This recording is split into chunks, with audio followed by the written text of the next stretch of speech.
Hello বন্ধুরা, কেমন আছো সবাই? আশা করছি খুব ভালো আছো এবং খুব ভালোভাবে প্রিপারেশন নিচ্ছ। আমি মনোজ তন্তু ভাই, আর একটা নতুন ক্লাসে তোমাদের সবাইকে স্বাগত। তো আমরা ইলেকট্রিক্যাল মেশিন শুরু করেছিলাম। ইলেকট্রিক্যাল মেশিনে আমরা অলরেডি ট্রান্সফরমারের দুটো ক্লাস কমপ্লিট করে দিয়েছি। আজকে আমাদের ট্রান্সফরমারের তৃতীয় ক্লাস হবে, 3 নম্বর ক্লাস হবে, ঠিক আছে? তাহলে আজকে আমাদের ট্রান্সফরমারের 3 নম্বর ক্লাস হবে। দুটো ক্লাস অলরেডি আমরা কভার করেছি। দুটো ক্লাসে আমরা ট্রান্সফরমারের অনেক কিছু দেখেছি, যেমন আমাদের ট্রান্সফরমারের কিছু বেসিক কনসেপ্ট থেকে আমরা যেখান থেকে কোশ্চেনগুলো আছে সেইগুলো আলোচনা করেছি। তার সঙ্গে আমরা ইএমএফ ইকুয়েশন ডিটেল আলোচনা করেছি। তারপর আমরা no load operation of transformer দেখেছি। তারপর আমরা আইডিয়াল ট্রান্সফরমার সম্বন্ধে আলোচনা করেছি এবং এগুলো খুব ডিটেলে করেছি। তো তোমরা যারা ক্লাসগুলো অ্যাটেন্ড করনি তারা কিন্তু অবশ্যই ক্লাসগুলো অ্যাটেন্ড করে আসবে, কারণ ওইগুলো থেকে তোমরা অনেক কিছু শিখতে পারবে এবং পরীক্ষা, তোমাদের আপকামিং যে পরীক্ষাগুলো আছে, যে কোনো পরীক্ষার জন্য কিন্তু এগুলো খুব ইম্পর্টেন্ট হয়ে চলেছে, ঠিক আছে? তো তোমরা খুব ভালোভাবে এগুলোকে ফলো করো, ক্লাসগুলোকে। তারপরে তুমি এই ক্লাস শেষো। তো আজকে আমরা যেটা শুরু করবো সেটা হচ্ছে ইকুইভ্যালেন্ট সার্কিট। তাহলে ট্রান্সফরমারের আজকে একটা অ্যানাদার ইম্পর্টেন্ট একটা চ্যাপ্টার বা টপিক, যেটা হচ্ছে তোমার ইকুইভ্যালেন্ট সার্কিট। Equivalent circuit. তাহলে ইকুইভ্যালেন্ট সার্কিট অফ ট্রান্সফরমার, দেখো না, ইকুইভ্যালেন্ট সার্কিটটা কেন আমরা লিখবো এবং এটা আমরা কেন পড়বো এবং এটা আমাদের ট্রান্সফরমার পড়ার জন্য কতটা গুরুত্বপূর্ণ। তো আমি তোমাদেরকে বলবো যে ইকুইভ্যালেন্ট সার্কিটটা হচ্ছে ভীষণ একটা ইম্পর্টেন্ট একটা আমাদের টপিক ট্রান্সফরমারে। উইদাউট ইকুইভ্যালেন্ট সার্কিটে ছাড়া, মানে ইকুইভ্যালেন্ট সার্কিট ছাড়া তোমরা কিন্তু ট্রান্সফরমারটাকে কমপ্লিট করতে পারবে না। ট্রান্সফরমারটা যদি তোমরা খুব ভালো করে বুঝতে চাও তাহলে ইকুইভ্যালেন্ট সার্কিটটাকে তোমাদেরকে বুঝতেই হবে, কারণ ইকুইভ্যালেন্ট সার্কিটটা হচ্ছে ট্রান্সফরমারের টোটাল ডায়াগ্রাম বলতে পারো, ঠিক আছে? ধরো আমি যদি একটা ট্রান্সফরমার তোমাকে এখানে একটা ড্র করে দেখাই, তাহলে বেসিক্যালি ট্রান্সফরমারটা আমরা কীভাবে দেখাই, যে এখানে একটা কোর থাকে, একটা কোর আছে এবং সেই কোরের মধ্যে একটা প্রাইমারি ওয়াইন্ডিং থাকে যেখানে আমরা সাপ্লাই দিচ্ছি, আর একটা সেকেন্ডারি ওয়াইন্ডিং থাকে যেখানে আমরা লোডটাকে কানেক্ট করছি, তাই তো? এবং সেখান থেকে আমরা দেখিয়ে দিই এখানে একটা ভি, এখান থেকে একটা V1, এখান থেকে I1, ঠিক আছে? এখানে ফ্লাক্সটা দেখিয়ে দিলাম। এখানে ধরো দিয়ে দিলাম যে এখান থেকে তোমার I2টা যাচ্ছে, এখানে একটা লোড লাগানো আছে। কিন্তু দেখো এটা কি এনাফ? এটা কিন্তু এনাফ নয়। এখানে কিন্তু আমি টোটাল জিনিসটা দেখাতে পারছি না। ট্রান্সফরমার প্রাইমারি পার্ট এটা, সেকেন্ডারি পার্ট এটা, সবই বুঝলাম, কিন্তু সেটাকে যদি ডিটেলে আমি দেখাতে চাই তাহলে কিন্তু ইকুইভ্যালেন্ট সার্কিট আমাদের প্রয়োজন পড়বে। কারণ এখানে দেখো আমি তোমাকে প্রাইমারি পার্টের মধ্যে রেজিস্ট্যান্স দেখাতে পারছি না, তোমার রিঅ্যাকট্যান্সটা দেখাতে পারছি না, সেকেন্ডারিতে রেজিস্ট্যান্স, সেকেন্ডারিতে রিঅ্যাকট্যান্সটা আমি তোমাকে দেখাতে পারছি না। তাহলে নাম্বার অফ টার্ন, এটা একটা ছোট্ট জায়গার মধ্যে এত কিছু দেখানোটা সম্ভব হয় না। তো যেহেতু আমরা এখানে দেখাতে পারছি না টোটাল জিনিসটা, তাই আমরা ইকুইভ্যালেন্ট সার্কিটটা তৈরি করি এবং ইকুইভ্যালেন্ট সার্কিটে আমরা ট্রান্সফরমারের খুঁটিনাটি, মানে যা কিছু আছে সব ডিটেলে আমরা এখানে দেখাতে পারি এবং সেটা খুব প্রপার ওয়েতে।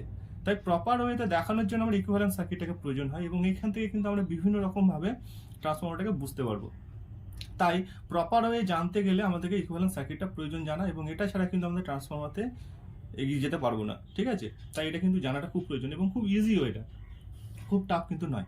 তাহলে চলো আমরা দেখি ইকুইভ্যালেন্ট সার্কিট আমরা কিভাবে ড্র করবো। তাহলে ইকুইভ্যালেন্ট সার্কিটে ড্র করতে গেলে প্রথমে আমাকে সাপ্লাই ভোল্টেজ দিতে হবে প্রাইমারিতে। চলো এটা দিয়ে দিই। তাহলে আমাদের প্রথমেই আমরা যেটা দেবো সেটা হচ্ছে সাপ্লাই ভোল্টেজটাকে দেবো, মানে V1টা প্রথমে সাপ্লাই ভোল্টেজ প্রাইমারি সাইডে আমরা দিচ্ছি, এবং তারপরে প্রাইমারি সাইডে প্রথমে যেটা হবে, প্রাইমারি সাইডে ভোল্টেজ হয়ে গেল, তারপর হবে প্রাইমারি সাইডে কারেন্ট, কত হবে এটাকে আমরা বলবো I1, তাই না? I1 হয়ে গেল। এরপরে হবে রেজিস্ট্যান্স আসবে, প্রাইমারি রেজিস্ট্যান্স, দেখো যেটা আমরা কিন্তু এখানে ট্রান্সফরমার দেখাতে পারছিলাম না, তাই তো? চলো রেজিস্ট্যান্স বলছি, রিঅ্যাকট্যান্স দেখাচ্ছি, রেজিস্ট্যান্স। তাহলে রেজিস্ট্যান্স আসবে, তাহলে এই রেজিস্ট্যান্সটাকে আমরা লিখবো R1।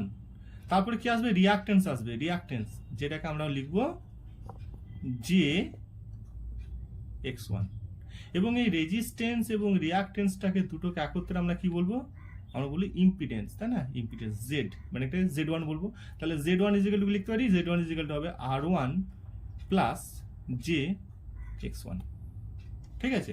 এরপরে দেখো, এরপরে যেটা আসবে সেখান থেকে কিন্তু আমাদের দুটো কম্পোনেন্ট পাবো আমরা, আগের ক্লাসেই আমরা আলোচনা করেছি, তাই না? একটা পাবো আমরা ওয়াট ফুল কম্পোনেন্ট, আর একটা পাবো ওয়াট লেস বা ম্যাগনেটাইজিং কম্পোনেন্ট, ঠিক আছে? চলো এটা তাহলে কিরকম হবে, এখান থেকে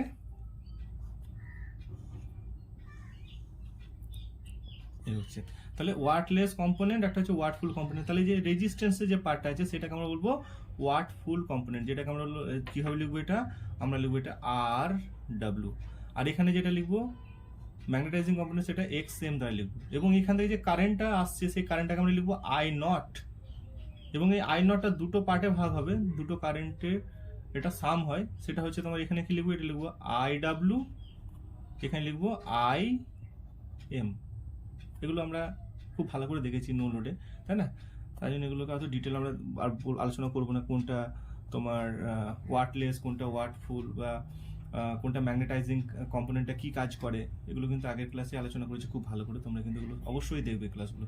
ওকে, তারপরে দেখো ফাইনালি আমরা যখন যাবো এইদিকে, ফাইনালি যখন এইদিকে যাবো তখন এইদিকের পার্টটাতে আমাদের কি আসবে, প্রাইমারি কয়েলটা আসবে, মানে প্রাইমারি ওয়াইন্ডিংটা আসবে, সরি কয়েল বারবার বলবো না আমি, কারণ কয়েল অনেকগুলো কয়েল মিলিয়ে একটা ওয়াইন্ডিং তৈরি হয়, তো সেই প্রাইমারি ওয়াইন্ডিংটা আমি এখানে কিন্তু আমরা এবারে নোট করবো, ঠিক আছে? তাহলে এইদিকে আসবে তোমার, এইদিকে যেটা আসবে সেটা হচ্ছে এটা প্রাইমারি ওয়াইন্ডিং, এটা হচ্ছে তোমার প্রাইমারি ওয়াইন্ডিং, তাই না? প্রাইমারি ওয়াইন্ডিং, তারপরে আমাদের কোরটাকে রিপ্রেজেন্ট করছে, এটা হচ্ছে কোর। তারপরে যেটা আছে সেটা হচ্ছে সেকেন্ডারি ওয়াইন্ডিং, এটা হচ্ছে তোমার সেকেন্ডারি ওয়াইন্ডিং। তাহলে সেকেন্ডারি ওয়াইন্ডিং, তাহলে এখানে আমাদের প্রাইমারি ওয়াইন্ডিংটাকে আমরা যে টার্নটা আছে সেটা N1, এদিকে টার্নটা আছে সেটাকে আমরা N2 দ্বারা লিখবো, এবং এরপরে আমাদের এখানে দেখো এখান থেকে আসবে I2 ড্যাশ, এখানে কারেন্টে যেটা পাবো ফাইনালি সেটা হচ্ছে I2 ড্যাশ, এবং এইখান থেকে হবে তোমার আবার রেজিস্ট্যান্স আসবে, এটা কোন রেজিস্ট্যান্স, এটা হবে তোমার সেকেন্ডারি রেজিস্ট্যান্স, যেটাকে আমরা R2 লিখবো, তাই না? R2, এবং এখানে আসবে একটা রিঅ্যাকট্যান্স যেটাকে আমরা X2 বলবো, এবং R2 এবং X2টাকে দুটোকে একত্রে আমরা কি বলবো, ইম্পিডেন্স বলবো, যেটাকে আমরা Z2 দ্বারা ডিনোট করবো, এবং এটা Z2 ইকুয়াল টু কি হবে, R2 প্লাস JX2। ওকে, ব্যাস। এরপরে আমরা যেটা পাবো এখানে দেখো, এখানটা একটু ভুলে গেছি, এই জায়গাটা লিখে নাও। এখানে দেখো আমাদের যে I2 ড্যাশটা কারেন্টটা যেটা আসছে, সেই কারেন্টটা আসার ফলে এই যে কয়েল রয়েছে, তাহলে কয়েলের মধ্যে একটা ফ্লাক্স তৈরি হবে, সেই ফ্লাক্স তৈরি হওয়ার জন্য এখানে একটা ইনডিউস ইএমএফ তৈরি হবে, সেটাকে আমরা E1 বলবো। ইনডিউস ইএমএফ তৈরি হবে, সেটাকে আমরা বলবো E1। সেম ওয়েতে এখান থেকে আমরা I2 ড্যাশ এখান থেকে পাবো, এবং এই যে ফ্লাক্সটা তৈরি হচ্ছে, যে ফ্লাক্সটা তৈরি হচ্ছে, সেই ফ্লাক্সটাকে আবার সেকেন্ডারি যে ওয়াইন্ডিং আছে, সেকেন্ডারি ওয়াইন্ডিংটাকে কাট করবে, সেকেন্ডারি ওয়াইন্ডিংটাকে কাট করার ফলে এখানে একটা ইএমএফ তৈরি হবে, সেটাকে আমরা বলবো E2, সেটাকে আমরা কি বলবো, E2 বলবো। তাহলে E2টা আমরা এখানে লিখবো। ওকে, এবার ফাইনালি আমরা লোডের সাথে ট্রান্সফর্মারটাকে কানেক্ট করে দেবো, তাহলে এটা হচ্ছে তোমার লোড। ওকে, এটা হচ্ছে লোড, আর এবারে এখানে যে আমরা ভোল্টেজটা পাবো সেটাকে আমরা বলবো V2। তাহলে এইটা হচ্ছে তোমার প্রপার ওয়েতে ইকুইভ্যালেন্ট সার্কিট একটা, এটা হচ্ছে একটা প্রপার ওয়েতে ইকুইভ্যালেন্ট সার্কিট। তাহলে এখানে দেখো আমরা এই জিনিসটাকে ভালো করে দেখিনি, যে I1 যেটা আছে, I1টা দেখো এখানে দুটো পার্টে ভাগ হয়েছে, এটা এখান থেকে এটা প্যারালাল হয়ে গেছে, I0 আর একটা I2 ড্যাশ। তাহলে এখানে আমরা বলতে পারি যে I1টা I0 এবং I2 ড্যাশের ভেক্টর সাম। অপর দিকে আবার বলতে পারি দেখো I0 যেটা আছে, I0টা আবার IW এবং IM এর ভেক্টর সাম। তাহলে এখানে বলতে পারি যে I0টা হবে তোমার IW প্লাস IM এর ভেক্টর সাম। দেখো এইটাকে নিয়ে আমরা ডিটেলে অনেক আলোচনা করব, কারণ এইখান থেকে শুরু হলো এটা, এবং এইটা দিয়ে শেষ করবো আমরা, ঠিক আছে? তো এইটা হচ্ছে তোমার ইকুইভ্যালেন্ট সার্কিট, এবং এই ইকুইভ্যালেন্ট সার্কিট দেখো আমি সব কিছু পেয়ে গেছি, মানে A to Z পেয়েছি, কোনো কিছু কিন্তু এখানে বাদ যায়নি, এখান থেকে সব কিছু আছে, তোমার রেজিস্ট্যান্স, রিঅ্যাকট্যান্স সব কিছু এখান থেকে কিন্তু আমরা পেয়েছি, এখান থেকে সব কিছু ইনবিল্ট হয়ে আছে, ঠিক আছে? তাহলে এই হচ্ছে তোমাদের ইকুইভ্যালেন্ট সার্কিট। এই ইকুইভ্যালেন্ট সার্কিটটা কিন্তু তোমাদের খুব ভালো করে জানতেই হবে, কারণ এটা না জানলে তোমরা ট্রান্সফর্মার ভালো করে বুঝতে পারবে না। ট্রান্সফর্মারটাকে ভালো করে জানতে গেলে কিন্তু ইকুইভ্যালেন্ট সার্কিটটা তোমাদের জানাটা খুব প্রয়োজন, ঠিক আছে? তাহলে এইখান থেকে আমরা ইকুইভ্যালেন্ট সার্কিটটা শেষ করলাম।